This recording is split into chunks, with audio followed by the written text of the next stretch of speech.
Bakit hindi mo man lang kami tinawagan o kaya tinext?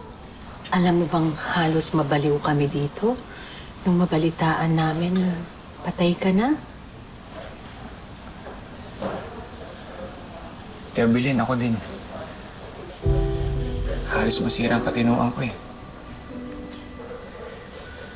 Sa pagkakaalala ko, kausap pa kita nun, mahal. Kayong dalawa ni Natoy.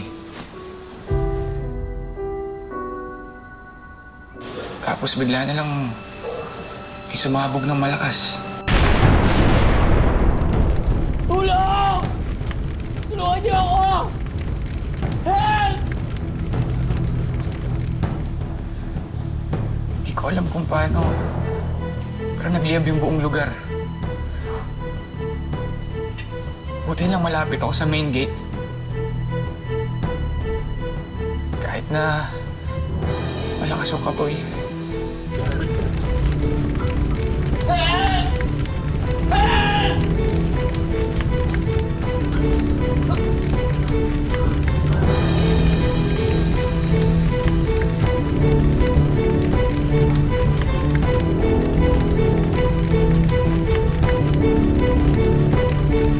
Sinuong ko yun eh. Kasi gusto ko makaligtas. Kaya nasunog to.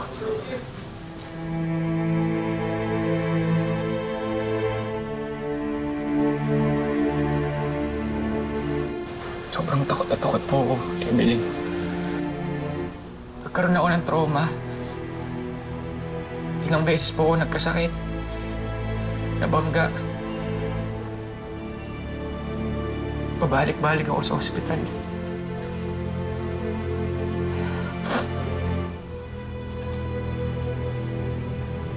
Tapos, di ako makakuha ng bagong trabaho.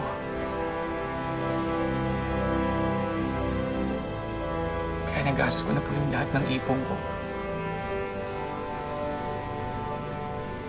Kaya hindi ko kayo nakontak kasi nahiya ako na malaman yung kalagayan ko sa Taiwan. Kasi nangako ko sa'yo na balik ko. Tutupad ko yung pangarap mo na magkaroon ng magandang buhay.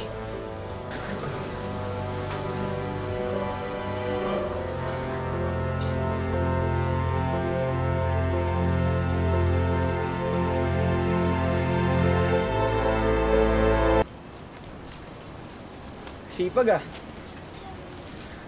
Kamusta na pala i-apply mo, tol? Ayun. Siyempre, hindi ako pumasa. Mabuti na lang, nakuha ako sa pleasing personality, so pagsimula na ako bukas. Talaga? Bakit hindi mo sinabi sa akin para nalibre man lang kita? Kumain tayo sa labas. Kuya, gusto ko sa susunod na kakain tayo. Ako naman manlilibre sa'yo.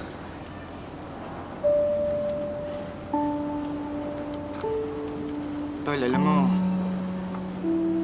simula nung nawala si Papa, natakot ako na baka hindi kita magabayan. Natakot ako na hindi ko kayang tumayong magulang sa'yo. Pero tol, nilabanan ako yung takot na yun. Kasi gusto ko maabot mo yung mga pangarap mo. Magandang kinabukasan. Di ba lang hindi ko maabot yung mga pangarap ko. Basta yung sa'yo maabot mo. Kasi tol, pag nangyari yun, panalo na rin ako. Tignan mo ngayon, di ba?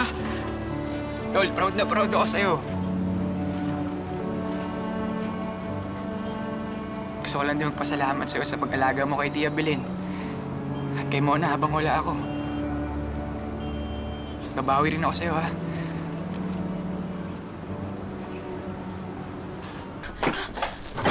Mal! Mal! Mal! Mal! Mal!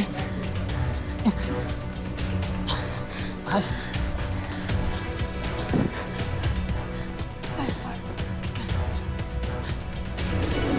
Kahit itago, kahit pagtakpan, wala talagang lihim na hindi nabubunyag. Dok, kamusta yung asawa ko? Wala kang dapat ipag-alala. She's fine. Iba yung pag-iingat lang po. Kung pwede ay huwag ka muna magtrabaho sa bakery. Mas makabubuti kung magpahinga ka muna. Lalo na ngayon, 3 buwan ka na nagdadalang tao. Maselan pa. O sige, may iwan ko muna kayo dyan.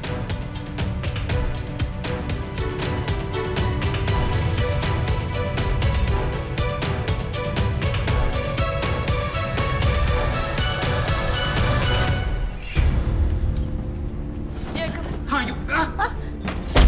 Diego! Paano nagawa sa akin yun, ha? Wala kang utang na loob!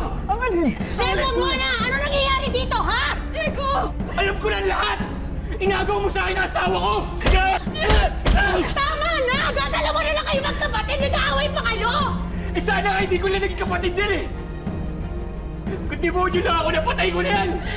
Patay ko na yung hayop na yan! Tama na! Tumigil ka!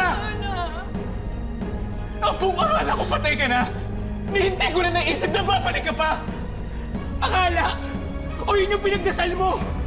Para hindi na ako bumalik para masolo mo si Mona! Ah! Tama na! Diego, maniwala ka talaga. Hindi namin sinasadya. Hindi ka namin niloko. Akala talaga namin patay ka na. Wala ko na wala ko. Ilang buwan lang yun. 5 taon yung pagsasama namin. Magpapalit mo ako ng ganun-ganun na lang? Ha? Ganun ba kababoy yung pagmamahal mo sa akin? At ikaw? Ato'y kapatid kita eh! Pinaaral kita eh! Dinamitan kita! Pinakain kita na ato'y! Lahat ng meron ako! Lahat ng mga bagay na meron ako inahati ko sa'yo. Pati mo naman yung asawa ko? Gusto mo rin ba kaya ate? Tama na! Tama na! Tama na! Nakakapatay na lang ako eh! Yun naman yung gusto niya, di ba? Pwes, yun ang gagawin ko!